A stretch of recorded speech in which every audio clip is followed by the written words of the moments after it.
Post No King's Day, I'm now seeing a resurgence of discourse online from folks saying, oh, it was ineffectual, it's not going to stop the fascists, et cetera, et cetera. And I've made a number of videos explaining the purpose, the multiple purposes of No King's Day and how the event actually met its goals.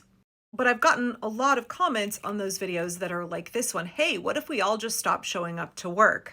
Right. And I'm a big fan of economic resistance. I believe very much that the next phase of active resistance is economic. We've got to work on labor strikes and pretty comprehensive boycotts because we live in a capitalistic system and the only language that these fuckers really speak is money. And we have a tremendous amount of collective power as American consumers because there are far more of us that vote with our dollars than actually vote in elections. And I've said, one of the important things about No King's Day is that we are onboarding people. That was a chance to bring people into the movement, to give them a very kind of easy to access first step. And then we want to level them up to bigger actions. Let me fiddle with my camera for a second here. Okay, let me address this because I've been somebody who's talked about a general strike since like January or February. I think because following No King's Day, we are seeing more of this sentiment like, yeah, there's an appetite for bigger actions, more sustained actions than a Saturday march.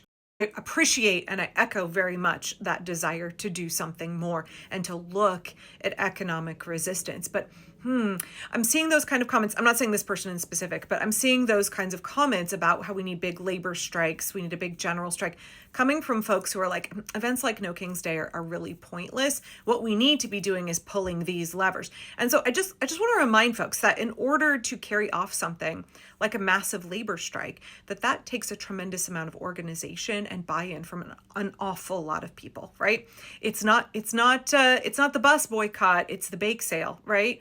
It requires a huge framework behind all of those people, a support network. You need strike funds. You need people who are willing to help meet the real physical needs of strikers. For how long? For how long are you, if you're somebody who is not going to be stepping out in a targeted labor strike, are you willing to give up some of your income to help pay other people's rent or mortgage? Are you willing to give up your income to buy groceries and cook food for the strikers? Are you willing to walk off the job for as long as it takes to achieve the goal? Are you willing to stop showing up to work? Because like I'm not a labor organizer, and I know there's people with far more expertise than me, but I do understand that when you call for a strike, you need to be able to successfully call for it and have everybody that you need to participate. You need them to maintain the strike as long as it takes to get your demands met. And then you need to be able to effectively call off the strike, right? Once your demands are met, you need to show the businesses or the society, etc., that you have control. Your workers are all functioning as a collective, and that when demands are met, you'll go back to work. If you can't guarantee all three of these things, you don't ask people to engage in a strike. So if we don't have the support system, the framework in place to effectively call for a strike, maintain it, and then call it off when demands are met, we're not there yet. That's why events like No King's Day are so important. I gotta go see what my tiny dog's upset about. Hang on. Martha says hi and that she would murder every single squirrel in the entire neighborhood if you would just let her at him. So sorry about that. Anyway, where was I? Y'all know King's Day was not pointless. It's about helping ordinary people get folded into the movement and helping them level up to bigger actions. If we want to do these bigger actions that require more support, we need more people, right?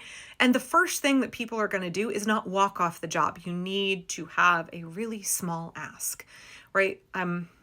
I think maybe I want to make another video about this, but I think too many people on the left expect your average American who has never resisted fascism before to immediately jump to big radical actions like walking off the job or like sit-ins where they're going to get arrested. That's not most Americans, y'all, have never done this before. One, they don't know what they're doing, and they're not going to take a risk if they don't feel invested in the cause and if they don't feel supported by other people.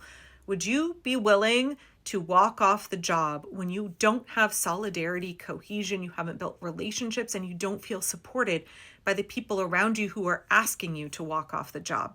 If we want these bigger actions, we need to have more events like No King's Day. We need to have more events to welcome people in, where we give them a really small ask. We give them a little taste of, like, here's what it's like to connect with millions of other people. Here's what it's like to start to take control of your own power in this country and exercise that power. Does it feel good? Does it feel encouraging? Do you have some hope? Okay, I got more for you. You can do more than this. You have more power than this, and you will be supported in bigger actions. You have to build people's courage. You have to build their hope. You have to build their skills, their confidence, and you have to build a support network around them if you want to successfully engage in bigger actions that have bigger, more effective outcomes. I'm so fucking tired, including a number of my mutuals. I'm not trying to scold y'all, but I'm so tired that at this point in the game, after how many events that we've had, hands off, May Day, No Kings 1, No Kings 2, countless other protests and marches, that y'all still don't understand how to build a coalition. I want you to hear me. If you want people to engage in the kind of work that you think will be meaningful and successful at stopping the fascists, they need to understand why it is that they are engaging in these risky behaviors. They're not going to make a sacrifice if they do not feel that they are part of the community, if they have not bought in to your message and they don't feel supported. Stop asking people to do something radical when most Americans are not radical and they don't know why they should trust you. They don't know you from Adam. You are not connected to them. They don't feel solidarity with you, but you're demanding that they do big radical things. How do you think that's going to be successful? I know that there's a lot of us who care very, very much about stopping fascism in this country. We're brokenhearted. We're angry over the cruel, terrible things this regime is doing. But I'm begging y'all, please learn how to coalition build. Please learn how to connect with people. Resistance work is like any other meaningful community work. It is based on relationships. It is based on building trust and solidarity. Stop scolding people for stepping into this work for the first time. Stop scolding people for entering at a place that feels accessible and doing something, taking a risk for the very first time. We need to applaud their efforts and say thank you. Thank you for coming to No King's Day. We need you here. And guess what? There's more that you can do. Your contribution matters. You are powerful. Together, we are powerful. We are here for you, and you can do something to make a difference. If you are tempted to sit in smug judgment about No King's Day because it wasn't radical enough for you, or it didn't cause what, like Donald Trump to step down, that was never the point of No King's Day. No King's Day is about bringing people in. It is about building the muscles that we need to flex down the road. If we want these bigger actions, if you want a labor strike, if you want massive sustained actions, then you have to build the frameworks and the support networks of millions and millions of people who buy into the movement and are willing to sacrifice.